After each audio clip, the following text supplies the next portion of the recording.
L'argent n'est pas seulement une question de chiffres. Il est aussi lié à notre histoire, à nos croyances et parfois à des mécanismes invisibles. Je suis Karine, je suis formatrice en énergétique et ici, nous allons voir la relation à l'argent. L'argent et l'énergie, tout ce qu'on ne dit pas. Pourquoi certains schémas financiers se répètent? Et là, moi, je suis la pro. Je suis en chemin de vie 8, le chemin justement où on doit soigner notre relation à l'argent parce qu'on a eu des vies antérieures où on a abusé du pouvoir, où on a abusé euh, de tout ce qui... Voilà, tous les chemins de vie 8 se reconnaîtront. Et soutien à tout ça parce que ce chemin de vie 8 est une vraie galère. Je me mets en victime là, hein, mais c'est une vraie galère. Avec l'argent, mais quelle horreur. Bon, pour vous dire que je suis complètement légitime à vous expliquer ça, tellement j'ai galéré. J'ai galéré. Et quand j'entends d'autres chemins de vie 8, j'ai dit, mais alors on a vraiment un problème pour garder l'argent, même pour recevoir l'argent. On a tellement de traumas à guérir avec ça. C'est ouf. Bref, parlons de l'argent. Donc, il y a des expériences qui sont fréquentes. Tu travailles, tu progresses, l'argent rentre, et puis dépenses imprévues, le projet qui bloque, l'opportunité qui disparaît. Il n'y a pas de hasard. Mais qui croit encore qu'il y a du hasard dans la vie? Bah non, bien sûr, il y a une raison derrière tout ça. Et donc tu te demandes, mais pourquoi ça recommence? Mais combien de fois je me suis dit, mais pourquoi à chaque fois j'ai de l'argent, il y a une dépense imprévue qui arrive? Mais moi, c'était même dingue, hein. T'es sûr que même des fois, je recevais de l'argent et je me dis, ah, attends, il va y avoir une couille derrière parce que c'est pas normal qu'il y ait autant d'argent sur mon compte. Et mais je me rappelle même des fois, mon cheval était malade et bon, ça coûte, super cher. J'en avais pour 800 € de vétérinaire. Je me suis dit: «Mais comment je vais payer ça?» Et ça s'est vachement bien goupillé parce qu'à chaque fois, j'arrive à m'en sortir, miraculeusement. Et voilà, bah, j'ai quitté mon travail, j'ai eu mon solde de tout compte et ça a payé, pile poil le vétérinaire. Et voilà. Mais bah, en fait, je me suis retrouvée à zéro. J'avais toujours pas d'argent. Dépense imprévue. Bref, tout mon karma magnifique.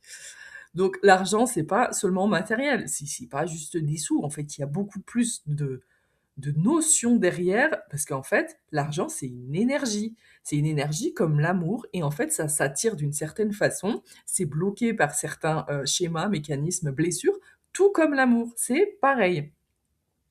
Donc on parle souvent de gestion, mais l'argent, c'est justement aussi lié à nos croyances, notre histoire familiale qui nous conditionne dans l'enfance, à dire ah mais attends on n'a pas de sous, on n'a pas les moyens, toutes ces croyances, mais c'est hallucinant. Tout ce qu'on peut absorber quand on est petit, nos émotions. Et il y a certains mécanismes invisibles qu'on va voir qui font que la matière, l'énergie de l'argent, elle reflète l'intérieur. Mais tout part de soi.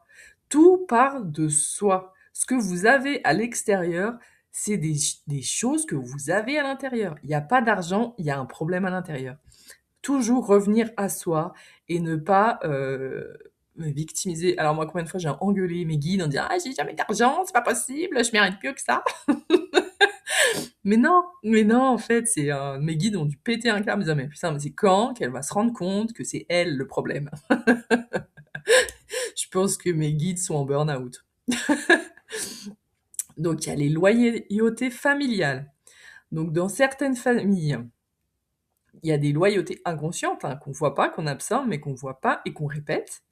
Ne pas dépasser les autres, rester à sa petite place et ne pas faire mieux.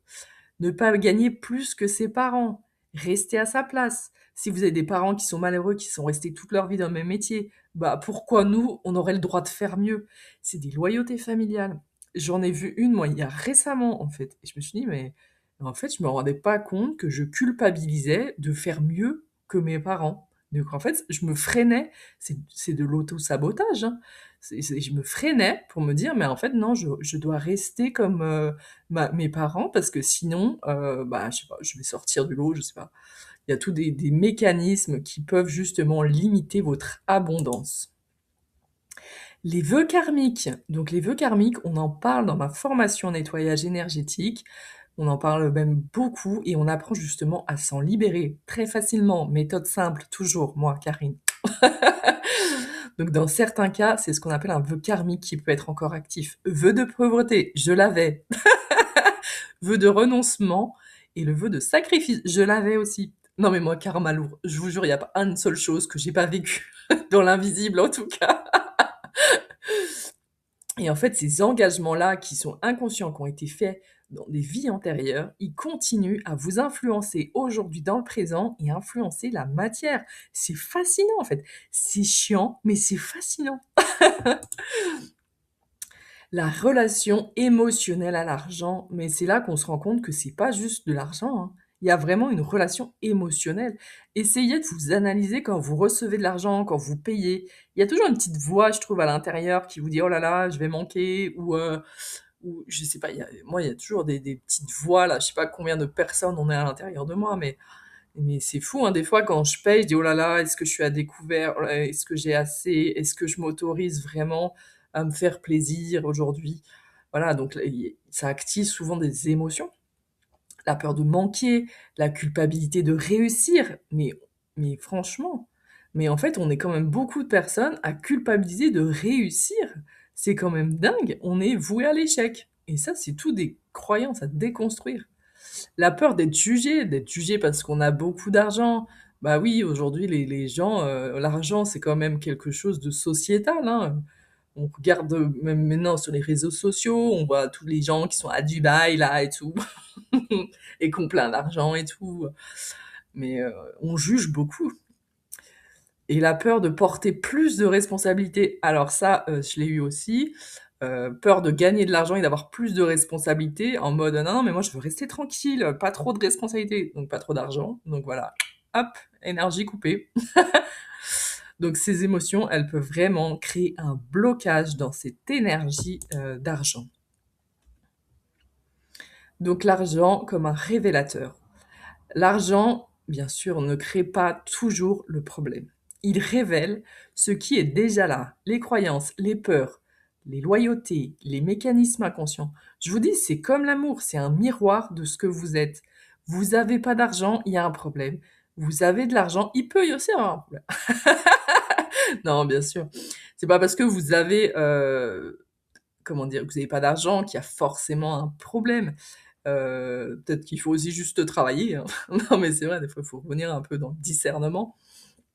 Mais bon, moi qui suis, plus dans l'analyse, c'est clair qu'à chaque fois, je me suis rendu compte que je m'auto-sabotais dans l'argent, en fait, mais de façon tellement inconsciente que c'est vachement dur à voir ce genre de mécanisme, je trouve. Déjà, prendre conscience que l'argent, c'est une énergie, et c'est pas juste, je travaille donc j'ai et puis voilà. Mais combien on est combien franchement à pas savoir garder l'argent, pas savoir le gérer, avoir peur même, il y a des gens qui ont beaucoup d'argent, des millionnaires et en fait, ils sont toujours pas, sécurisés. Soit ils ont peur de le dépenser, soit ils ont peur d'en manquer, même en étant millionnaires. Donc c'est bien que, il y a une relation émotionnelle, à l'argent.